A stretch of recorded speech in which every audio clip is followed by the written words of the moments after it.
नमस्कार बच्चों, कक्षा 11 की जीव विज्ञान की इस कक्षा में मैं पवन कुमार त्रिवेदी, प्रवक्ता पंडित देवकृष्ण कॉलेज सागर उन्नाव आपका स्वागत करता हूं। बच्चों, आज की इस कक्षा में हम लोग उच्च पादपों में प्रकाश संश्लेषण कैसे होता है इसका अध्ययन करेंगे। इसका आज हम लोग प्रथम भाग अध्ययन करेंगे। ये 2 भाग में इसको बताया गया है। प्रथम भाग का अध्ययन आज हम लोग करने जा रहे हैं। बच्चों, पूर्व की कक्षाओं में आप लोगों ने ये जाना कि जो पौधे होते हैं वे अपना भोजन स्वयं बनाते हैं। जंतु हैं वो परपोषी हैं, वो अपने भोजन के लिए जंतुओं पर, पौधों पर निर्भर करते हैं, किंतु पौधे स्वपोषी होते हैं और अपना भोजन स्वयं बनाते हैं। जो पौधे जो भोजन स्वयं बनाते हैं इसके लिए जो प्रक्रिया वो अपनाते हैं उसको हम लोग प्रकाश संश्लेषण कहते हैं।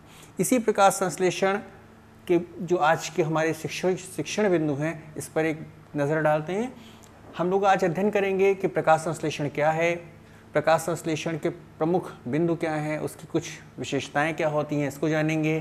फिर प्रकाश संश्लेषण का संक्षिप्त इतिहास, प्राचीन काल से प्रकाश संश्लेषण पर जो कार्य किए गए उसके विषय में थोड़ा जानेंगे।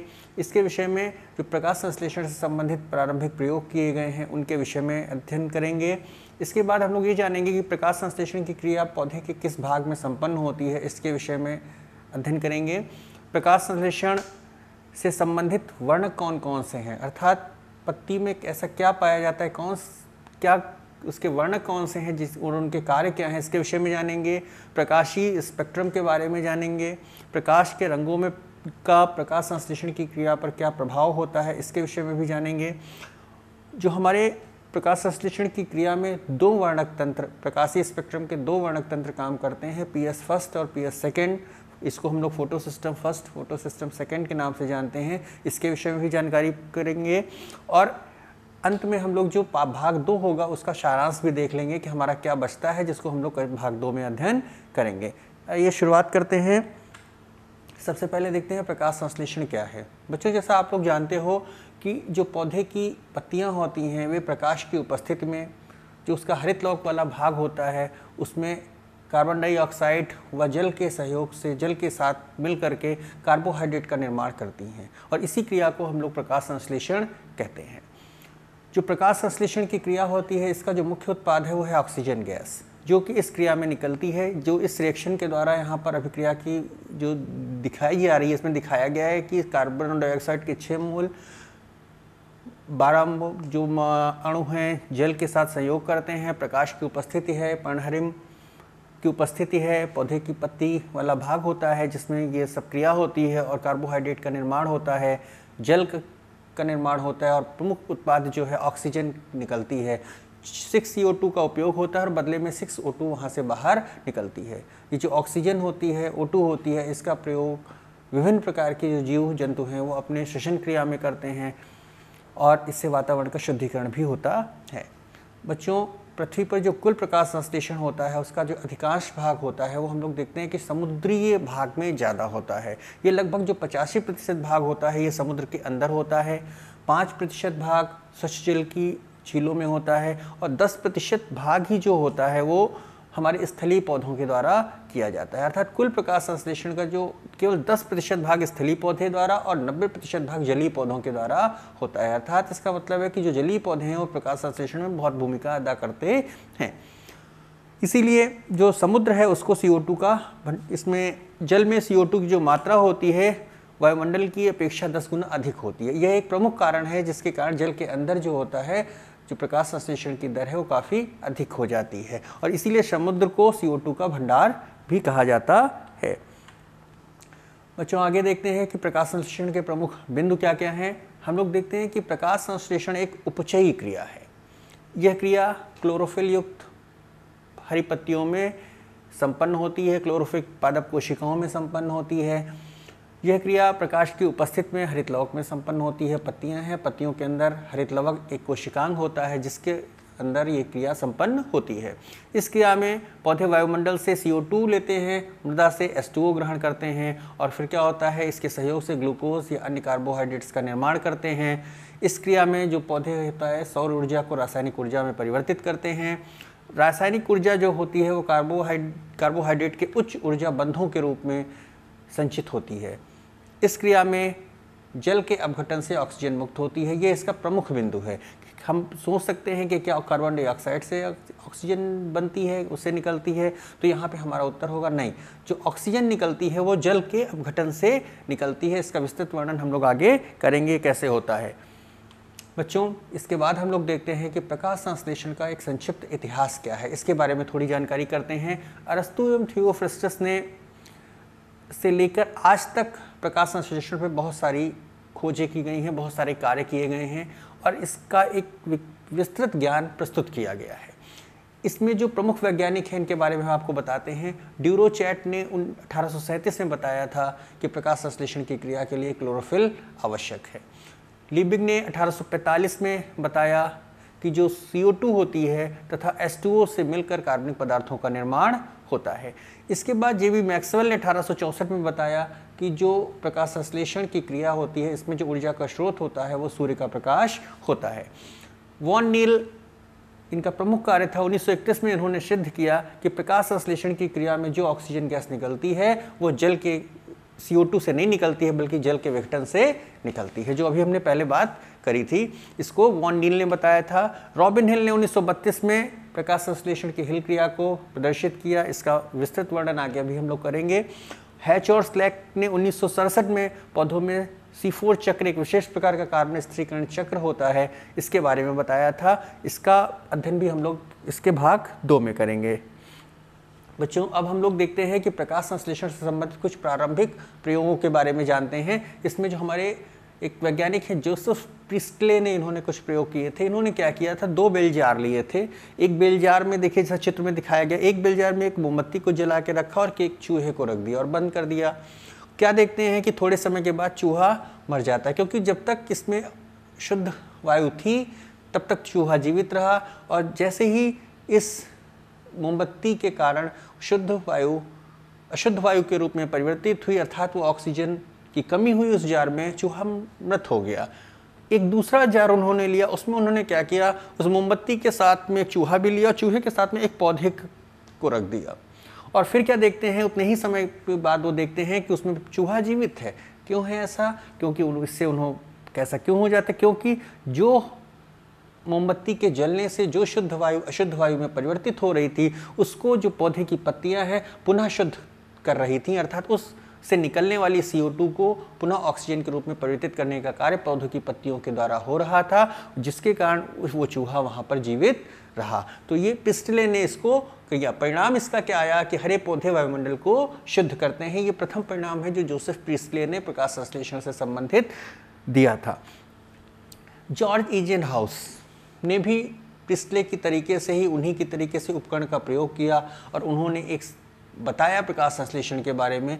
आइए देखते हैं। उसमें उन्होंने बताया 1779 में बताया कि इन्होंने प्रिस्टले की तरह ही सेटअप का प्रयोग किया और उन्होंने उस सेटअप को थोड़ी देर के लिए पहले सूर्य की रोशनी में रखा, फिर अंधेरे में रखा, दोनों में अंधेरे में और सूर्य की रोशनी में रख करके फिर उसमें होने वाले परिवर्तन का अध्ययन किया।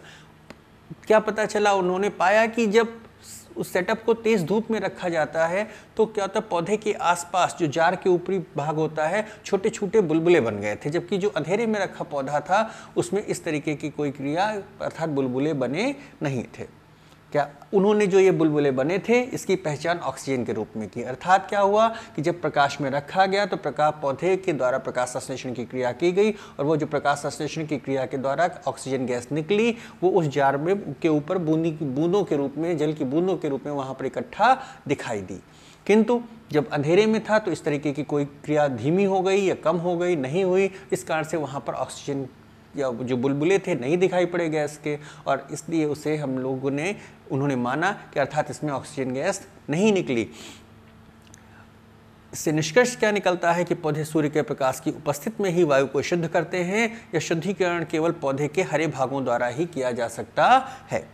एक खास बात और थी कि इन्होंने जो इस प्रयोग के लिए जलीय पौधे का उपयोग किया था। ठीक है, आगे चलते हैं। प्रकाश संश्लेषण से जो क्रिया है इससे संबंधित कुछ अन्य रोचक तथ्यों को भी देख लेते हैं। सन 1804 में निकोलस डे सोस्यूर ने बताया कि पौधों द्वारा शुद्धिकरण की क्रिया में कार्बन डाइऑक्साइड के साथ जल भी लिया जाता है तथा बाहर निकली हुई जो ऑक्सीजन होती है वो अंदर प्रवेश करने वाली कार्बन डाइऑक्साइड की मात्रा के बराबर होती है। और इस क्रिया में पौधे के भार में भी वृद्धि होती है। अब भार में वृद्धि होती है, बात पता चलती है। इसी को आगे बढ़ाते हुए सन 1845 में लिविंग ने इसको बताया कि ये जो भार में वृद्धि होती है वो इसलिए होती है क्योंकि इस क्रिया में जो कार्बनिक पदार्थों का भी निर्माण होता है, अर्थात भोजन का निर्माण होता है, जिसके कारण भार में वृद्धि हो सकती है। 1845 में ही जूलियस रॉबर्ट मेयर ने प्रकाश संश्लेषण की क्रिया को स्पष्ट रूप से प्रस्तुत किया और उन्होंने बताया कि पौधे प्रकाश की ऊर्जा को रासायनिक ऊर्जा में परिवर्तित कर देते हैं। यह रासायनिक ऊर्जा पौधों में कार्बनिक पदार्थों के रूप में संचित हो जाती है, जिसके द्वारा पौधों तथा जंतुओं का पोषण होता है। बच्चों, आगे हम लोग देखते हैं कि यहाँ पर एक प्रश्न उठता है। हम लोग प्रकाश संश्लेषण की क्रिया के बारे में यहाँ पे काफ़ी जान रहे थे और ये देखा कि उसमें कार्बनिक पदार्थ बनते हैं, ऑक्सीजन निकलती है, किंतु यहाँ पर प्रश्न उठता है पौधे का ऐसा कौन सा भाग होता है जहाँ पर ये वायु का शुद्धिकरण हो रहा है? क्या पूरा का पूरा पौधा ये कार्य करता है जहाँ पर से कि पूरे पौधे के द्वारा ऑक्सीजन गैस निकलती है? यह कार्बनिक पदार्थों का संश्लेषण अर्थात प्रकाश संश्लेषण की क्रिया होती है। तो इस बारे में एक प्रश्न उठता है दिमाग में। इसका उत्तर जानते हैं। इसका उत्तर क्या होगा कि उपरोक्त प्रश्न का जो सभी क्रियाएं होती हैं ये मुख्यतः पौधों की पत्तियों में तथा पौधे के उन समस्त हरे भागों में संपन्न होती हैं जहाँ पर हरित लवक पाया जाता है। एक प्रमुख बात है कि कहाँ संपन्न होती हैं? जहाँ हरित लवक पाया जाता है, अर्थात हरित लवक का इस क्रिया में बहुत बड़ा योगदान होता है। पौधों जो पत्तियाँ होती हैं, पत्तियों में मेसोफिल कोशिकाएं भी होती हैं जिनमें अत्यधिक मात्रा में हरित लवक होता है। प्रत्येक पादप जो कोशिका होती है, पादप कोशिका की बात करें, प्रत्येक पादप कोशिका होती है उसमें हरित लवकों की संख्या लगभग 300 तक हो सकती है। ये प्रकाश गति प्रदर्शित करते हैं, फोटोटैक्टिक मूवमेंट प्रदर्शित करते हैं। तीव्र प्रकाश में हरित लवक मेसोफिल कोशिकाओं की लंबी दीवार के साथ पाए जाते हैं। मध्यम प्रकाश में ये प्रकाश की दिशा के लंबवत लग जाते हैं ताकि ये उचित मात्रा में प्रकाश को प्राप्त कर सकें। और धीमे प्रकाश में जो हरित लवक होते हैं इनका विन्यास जो होता है वो अनियमित हो जाता है। बच्चों, यहाँ पर हम लोग हरित लवक की एक रचना के बारे में जानते हैं। रचना के यहाँ पे चित्र दिया हुआ है, 2 चित्र हमने बनाए हैं।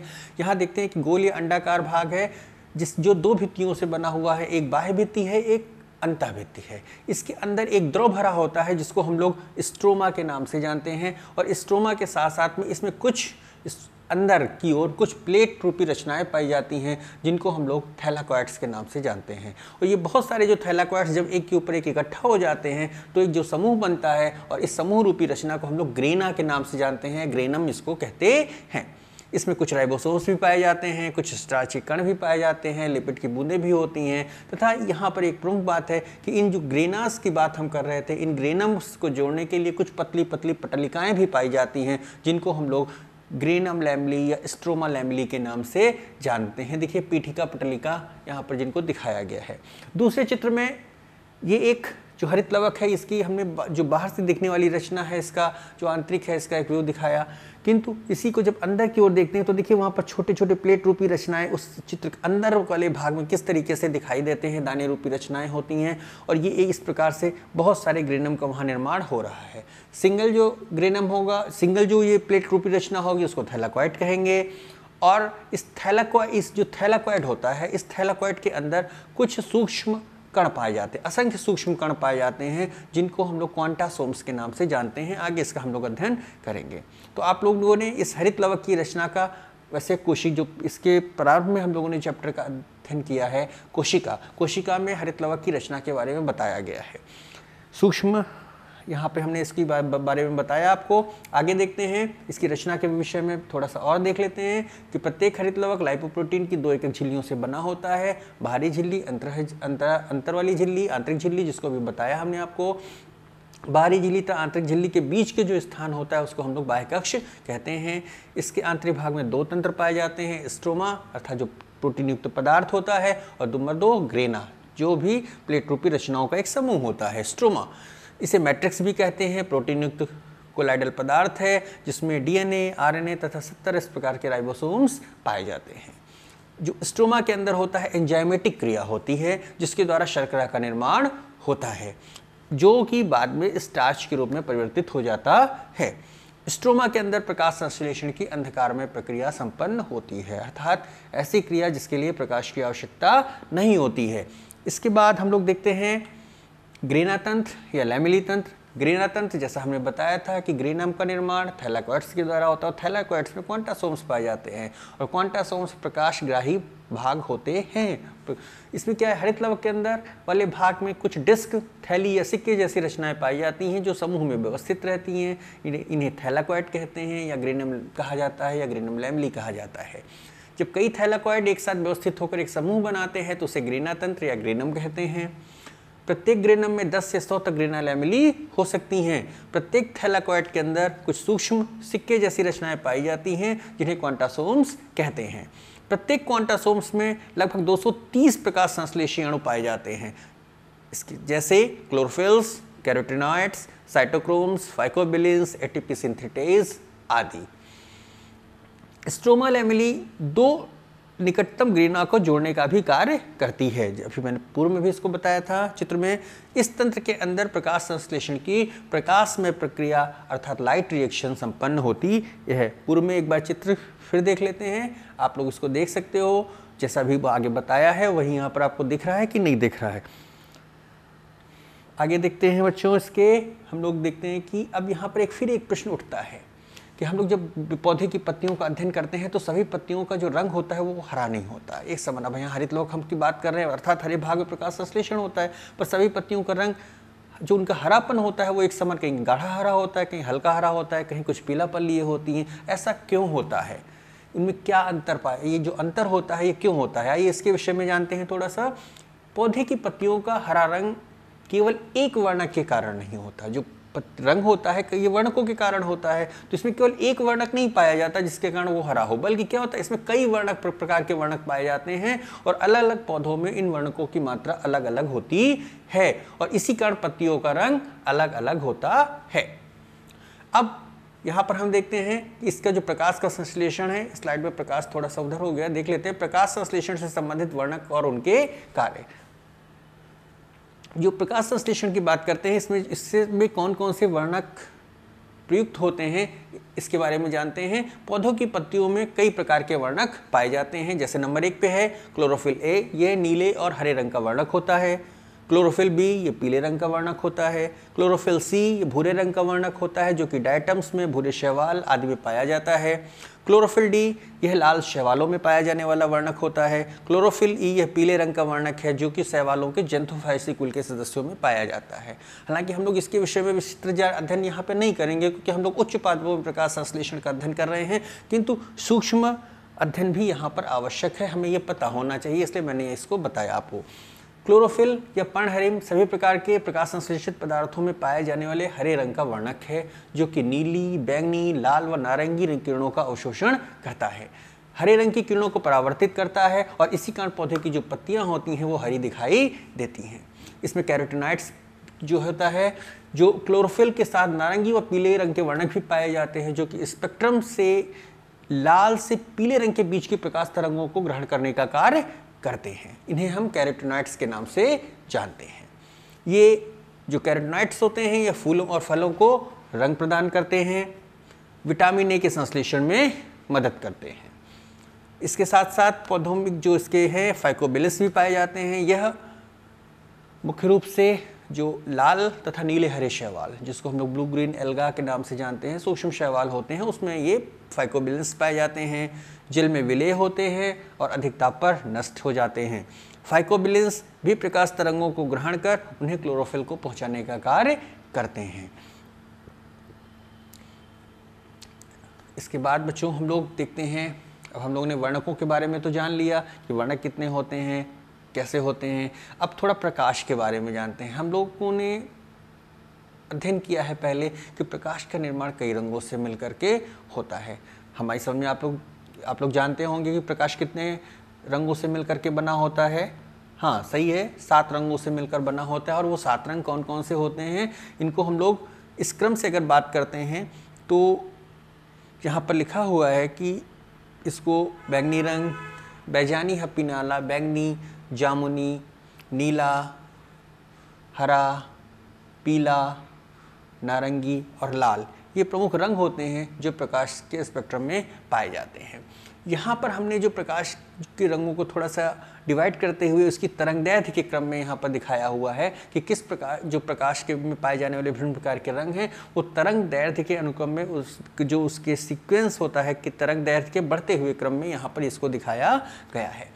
सूर्य का प्रकाश 7 रंगों से मिलकर बना होता है। प्रत्येक रंग की एक विशिष्ट तरंगदैर्घ्य होती है। यह तरंगदैर्घ्य 300 nm से लेकर के 800 nm तक होती है। सौर ऊर्जा जो होती है ये पौधों को विद्युत चुंबकीय ऊर्जा तरंगों के रूप में प्राप्त होती है, अर्थात जो वे पृथ्वी पर पहुंचती है जब पौधे उसको ग्रहण करते हैं तो किस रूप में होती है, विद्युत चुंबकीय ऊर्जा तरंगों के रूप में होती है। अब हम यहाँ पर देखते हैं कि प्रकाश का रंग जो बैंगनी होता है उसकी तरंगदैर्घ्य 390 से 430 nm होती है। जो इसका नीला है वो 430 से 470 nm, आसमानी की 470 से 500 nm इसकी तरंगदैर्घ्य होती है। हरे रंग की तरंगदैर्घ्य 500 से 580 nm, जो उसकी पीला है इसकी 580 से 600, नारंगी की 600 से 650, लाल की 650 से 760 और जो औरक्त होता है इंफ्रारेड भाग होता है यहाँ से हमारा वो होता है, ये औरक्त प्रकाश की बात करते हैं, ये 760 से अधिक nm इसका प्रकाश जो उसका होता है तरंगदैर्घ्य होती है। पौधे सामान्य रूप से हमारा जो यहाँ तक जो भाग होता है जो 760 nm तक के प्रकाश को ही ग्रहण करते हैं। आगे हम लोग देखते हैं बच्चों कि प्रकाश के रंगों का प्रकाश संश्लेषण की क्रिया पर क्या प्रभाव होता है। 700 nm 90 nm से अधिक तरंगदैर्घ्य वाली तरंगों को औरक्त तरंगे कहते हैं और 390 nm से कम तरंगदैर्घ्य वाली जो तरंगे होती हैं इनको परावैंगनी किरणों के नाम से जाना जाता है। ये ध्यान रखिएगा दो बातें, औरक्त तरंगे क्या हैं और परावैंगनी तरंगे क्या होती हैं। इसी से संबंधित अब आगे चलते हैं कि इनका जो प्रकाश के संश्लेषण की क्रिया पर रंगों का क्या प्रभाव होता है। इसमें एक बहुत रेड ड्रॉप और इमर्शन प्रभाव के विषय में जान लेते हैं। क्या होता है ये? इमर्शन नामक एक वैज्ञानिक थे, इन्होंने क्या किया कि प्रकाश के जो विभिन्न रंग होते हैं इनके जो भिन्न भिन्न तरंगदैर्घ्य है इसमें प्रकाश संश्लेषण की क्रिया का अध्ययन किया। इन्होंने पाया कि जब लाल क्षेत्र में प्रकाश संश्लेषण की क्रिया में मतलब पहले उन्होंने क्रम से अलग अलग रंगों का प्रकाश दिया और देखा कि पौधे में प्रकाश संश्लेषण की क्रिया पर इसका क्या प्रभाव है। तो देखा कि जब लाल क्षेत्र का प्रकाश दिया जाता है जहाँ तरंगदैर्घ्य 680 nm से अधिक होती है वहाँ प्रकाश संश्लेषण की दर काफ़ी कम हो जाती है। इसे ही रेड ड्रॉप या इमर्शन का प्रथम प्रभाव कहते हैं। ये सिद्धांत ही खत्म नहीं हुआ है, ये प्रथम उसका सिद्धांत का प्रथम प्रभाव है कि लाल वाले क्षेत्र में जो उसका प्रकाश संश्लेषण की दर है वो काफ़ी कम हो गई। आगे जब उन्होंने इसको देखा फिर देखा कि जब प्रकाश के इस लाल रंग के साथ बैंगनी नीले रंग के से कम तरंगदैर्घ्य वाले प्रकाश को भी इस लाल रंग के साथ दिया जाता है तो क्या देखते हैं कि प्रकाश संश्लेषण की दर दोनों प्रकार के तरंगदैर्घ्य वाले प्रकाश में होने वाली अलग अलग प्रकाश संश्लेषण के योग से अधिक हो जाती है। अर्थात जो हमने प्रकाश दे रहे हैं उनके तरंगदैर्घ्य में जो पूर्व में उन्होंने रीडिंग नोट करी थी कि बैंगनी में प्रकाश संश्लेषण की दर कितनी थी, नीले में कितनी थी, लाल में कितनी थी, अब जब इनको साथ में दिया तो उन्होंने देखा ये जो सबका योग था अलग अलग, इससे भी प्रकाश संश्लेषण की दर काफ़ी अधिक हो जाती है। और इस घटना को क्या कहा, अर्थात क्या हुआ, प्रकाश संश्लेषण की दर मिक्स जब कई रंगों का प्रकाश एक साथ दिया गया तो प्रकाश संश्लेषण की बहुत तेजी के साथ बढ़ गई। इसी घटना को इमर्शन का दूसरा प्रभाव कहा जाता है, इमर्शन का वृद्धि प्रभाव कहते हैं। देखते हैं बच्चों प्रकाश अभिक्रिया, वर्णक तंत्र या प्रकाश तंत्र क्या होते हैं। प्रकाश अभिक्रिया के बारे में जानते हैं। प्रकाश संश्लेषण की जो प्रकाश अभिक्रिया होती है इसमें दो वर्णक तंत्र भाग लेते हैं। हम आगे वाले जो भाग 2 होगा उसमें हम लोग प्रकाश प्रक्रिया और अप्रकाशिक प्रक्रिया दोनों का विस्तृत अध्ययन करेंगे। अभी इसमें हम लोग उसके वर्णक तंत्रों के बारे में जान रहे हैं कि इसमें जो प्रकाशिक प्रक्रिया है इसमें कौन कौन से वर्णक भाग लेते हैं। प्रकाश संश्लेषण की जब प्रकाशिक क्रिया की बात करते हैं तो इसमें 2 प्रकार के वर्णक तंत्र भाग लेते हैं, PS फर्स्ट वर्णक तंत्र प्रथम और PS सेकेंड वर्णक तंत्र द्वितीय। वर्णक तंत्र मतलब फोटो सिस्टम, ठीक, फोटो सिस्टम प्रथम और फोटो सिस्टम द्वितीय। फोटो सिस्टम प्रथम की बात हम करते हैं कि इसमें जो इस वर्णक तंत्र में प्रकाश के जो फोटोन की ऊर्जा का अवशोषण करने वाले घटक होते हैं वो क्लोरोफिल के विभिन्न अणु होते हैं जो कि ग्रेना स्ट्रोमा थैलाकोइड्स की बाहरी सतह पर स्थित होते हैं। इसमें क्लोरोफिल ए के विभिन्न प्रकार के अणु अलग अलग तरंगदैर्घ्य के प्रकाश किरणों का अवशोषण करते हैं। इस वर्णक तंत्र के अंत में एक विशेष प्रकार का क्लोरोफिल ए होता है जिसे P700 कहते हैं और यह 700 nm तरंगदैर्घ्य वाली किरणों का अवशोषण करता है। यह अणु इस फोटो सिस्टम के अभिक्रिया केंद्र का कार्य करता है जिसमें प्रकाशिक रासायनिक क्रिया संपन्न होती है। यहीं से जो पी होता है, यहीं से जो क्या होता है, प्रकाशिक अभिक्रिया के जो इलेक्ट्रॉन का उत्सर्जन होता है वो भी यहीं से होता है। इस वर्णक तंत्र से इलेक्ट्रॉन NADP पर पहुंचते हैं। जब वो पहुंचते हैं तो वो psc2 में से इलेक्ट्रॉन ग्रहण करता है। पहले PS फर्स्ट से इलेक्ट्रॉन का जब उत्सर्जन होता है, PS फर्स्ट में इलेक्ट्रॉन की कमी होती है तो एक उसकी खिंचाव उत्पन्न होता है और PS सेकंड से इलेक्ट्रॉन को ये ग्रहण करने का कार्य करता है इस तंत्र में। और जब PS सेकंड से इलेक्ट्रॉन का ग्रहण होता है, इसको हम लोग आगे जेड स्कीम में पढ़ेंगे, इसकी जो प्रकाशिक अभिक्रिया का अचक्रीय फोटोफॉस्फोरिलेशन है उसमें पढ़ेंगे। उसमें जल का प्रकाशीय विघटन, इस तंत्र में जल का प्रकाशीय विघटन नहीं होता है और ना ही इसमें ऑक्सीजन मुक्त होती है। यह वर्णक तंत्र PS फर्स्ट चक्रीय व अचक्रीय जो होता है दोनों प्रकार के फॉस्फोरिलेशन में भाग लेने का कार्य करता है। वर्णक तंत्र 2 फोटोसिस्टम 2 देखते हैं कि जब इसमें क्या होता है, प्रमुख चीज़ क्या होती है, वर्णक तंत्र सेकंड में फोटोलिसिस ऑफ वाटर होती है। जब इलेक्ट्रॉन का खिंचाव उत्पन्न होता है तो उससे फोटोलिसिस ऑफ वाटर संपन्न होती है। इस वर्णक तंत्र में PS फर्स्ट से कम तरंगदैर्घ्य वाली किरणों का ऊर्जा का अवशोषण होता है। ये जो इसकी तरंगदैर्घ्य होती है वो 680 nm से कम होती है। इस वर्णक तंत्र में जो P680 होता है यह अभिक्रिया का केंद्र होता है। जल का प्रकाशीय विघटन होता है, ऑक्सीजन मुक्त होती है। यह वर्णक तंत्र जो 2 होता है केवल चक्रीय फोटो फास्फोरिलीकरण में भाग लेता है।